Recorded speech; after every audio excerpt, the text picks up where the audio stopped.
You have a real lot of patience and enjoyment for autographs and selfies. What's your attitude about that?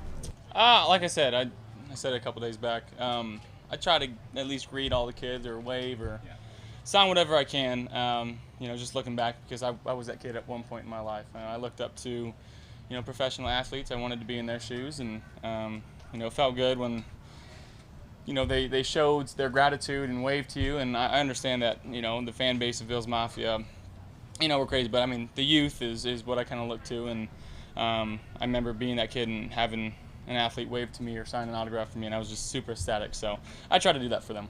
Josh, I know you hold yourself to a high standard, but how do you weigh the fact that you're going against such a great defense and DB group specifically? Even if you throw a good pass, for example, and it gets knocked down or batted up, can you be still hard on yourself, or you kind of say, all right, put in perspective that, hey, that's Trey White doing it? No, I want to complete every ball I throw. I get that the defense gets paid too. They're going to make plays. We do have a great DB group, and with Trey out there, and whether it's Levi or KJ, and I think the best safety duo in the game.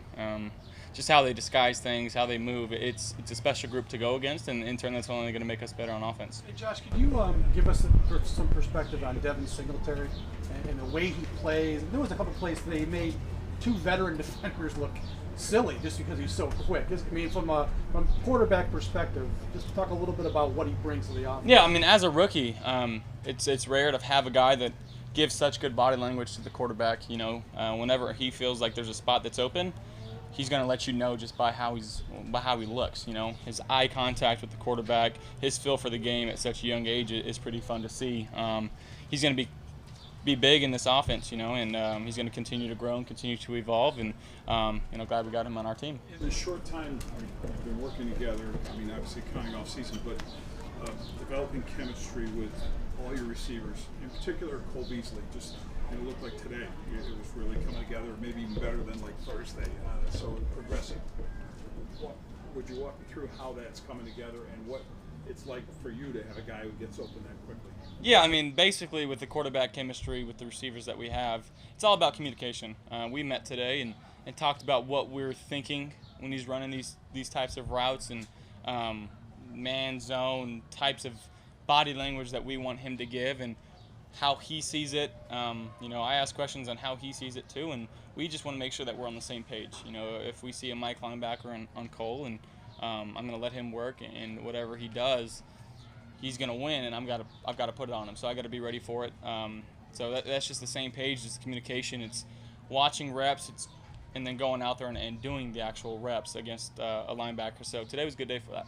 Josh, have the past couple practices been a little more enjoyable now that you've been able to air it out a little bit more?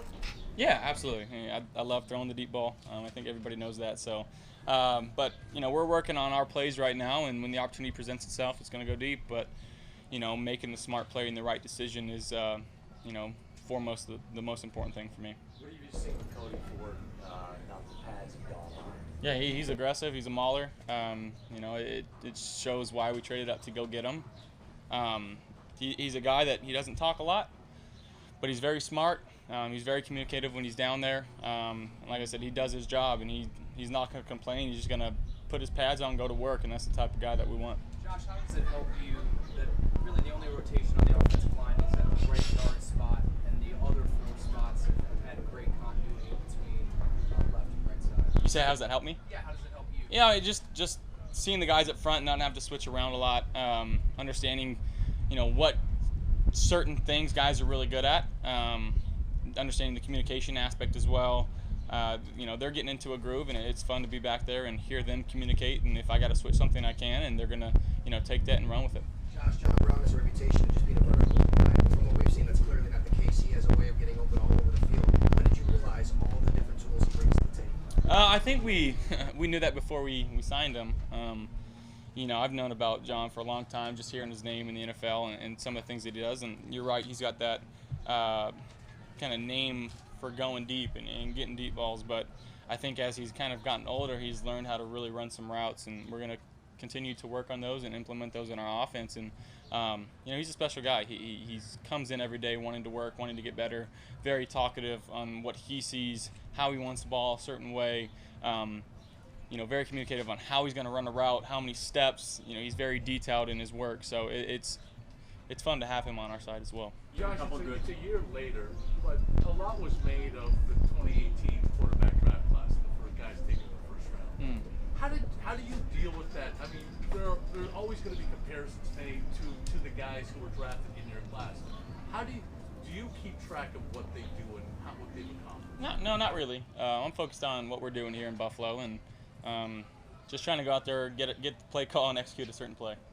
You had a couple good late in the down completions. One to Cam Phillips coming across out of empty. You know, That was a great catch. Came laid out and Yeah, he put his body on the line. It was awesome. You kind of like those late. You had to hang in the pocket. The protection was there.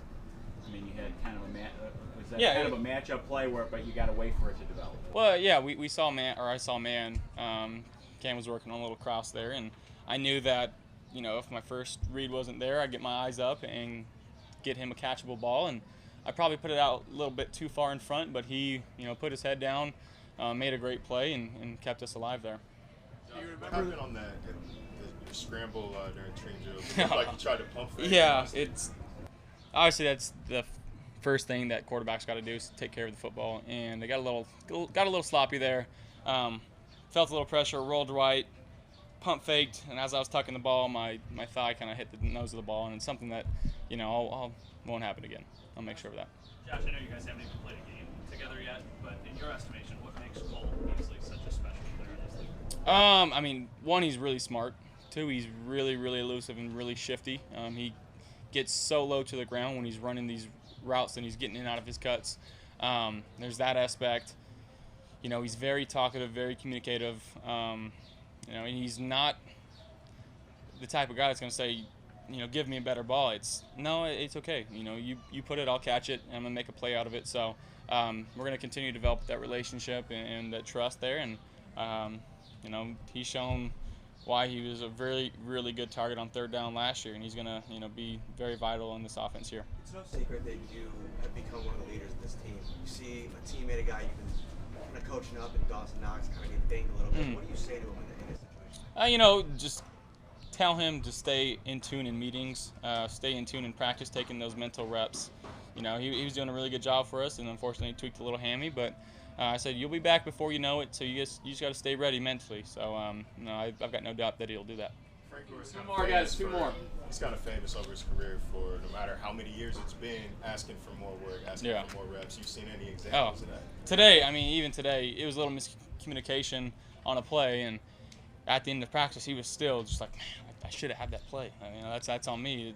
I want more. I want to do that right. And, you know, it was one play, and, I mean, he still probably got a couple yards on it, but he was just so frustrated that that play happened. I was like, you know, just let it go, man. It's don't let that define your practice. Don't let that ruin your practice because, you know, he's a true pro, a Hall of Famer, and we're just fortunate enough to have his presence in our locker room.